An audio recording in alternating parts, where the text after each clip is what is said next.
हर हर महादेव दोस्तों।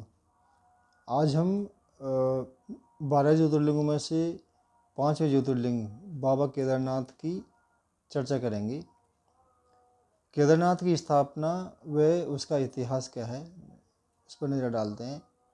एक पौराणिक कथा के अनुसार महाभारत युद्ध के बाद पांडवों पर अपने कुटुंब के वध का पाप बोध था। वे भगवान शिव से क्षमा मांगने निकले। शिव उनसे बचते हुए बैल नंदी के रूप में प्रकट हुए। पांडवों ने पहचान लिया तो शिव धरती में अंतर्धान होने लगे। भीम ने बैल को पकड़ लिया।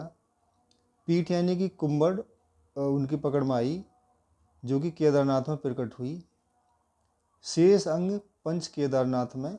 इसी कारण केदारनाथ को पंच केदारनाथ का प्रमुख धाम माना जाता है। इसकी ऐतिहासिक परंपरा के अनुसार मान्यता है कि पांडवों ने यहाँ प्रथम मंदिर का निर्माण किया। आदि शंकराचार्य 8वीं शताब्दी ने मंदिर का पुनर्निर्माण कराया और यहाँ शैव परंपरा को सुदृढ़ किया। मंदिर हिमालयी शिलाओं से बना हुआ है। बिना सीमेंट आज भी वैज्ञानिकों के लिए है आश्चर्य, यानी कि इसमें सीमेंट का इस्तेमाल नहीं हुआ है, वो शिलाओं से ही निर्मित है। केदारनाथ का आध्यात्मिक महत्व क्या है जरा देखते हैं। मोक्ष और पाक क्षय का स्थान। मान्यता है कि केदारनाथ में भगवान शिव के दर्शन करने से महापापों से मुक्ति हो जाती है। मृत्यु के बाद मोक्ष की प्राप्ति होती है।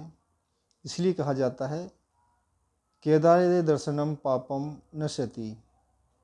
दूसरा, तपस्या और वैराग्य का प्रतीक है। केदारनाथ कोई राजसी तीर्थ नहीं बल्कि त्याग, कठोर साधना, आत्मशुद्धि का प्रतीक है।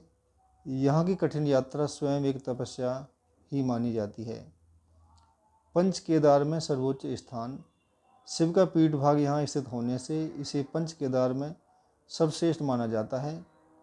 स्थिरता और धैर्य का आध्यात्मिक संकेत देता है। आदि शंकराचार्य की समाधि। मंदिर के पीछे आदि शंकराचार्य की समाधि है। यह स्थान अद्वैत वेदांत, शैव वैष्णव एकता का केंद्र माना जाता है। प्रकृति और ईश्वर का संगम। केदारनाथ में हिमालय, मंदाकिनी नदी और मौन वातावरण सब मिलाकर बताते हैं कि ईश्वर प्रकृति से अलग नहीं है, उसी में व्याप्त है। केदारनाथ केवल एक मंदिर ही नहीं बल्कि आत्म परिवर्तन की यात्रा, अहंकार से मुक्ति, शिवत्व की अनुभूति का स्थान है। तो ये थी बाबा केदारनाथ के बारे में जानकारी। आपने उनके दर्शन भी किए होंगे और बहुत कुछ जाना होगा। यह आपको कैसा लगा कमेंट करके अवश्य बताएं। हर हर महादेव। जय हिंद, भारत माता की जय। धन्यवाद।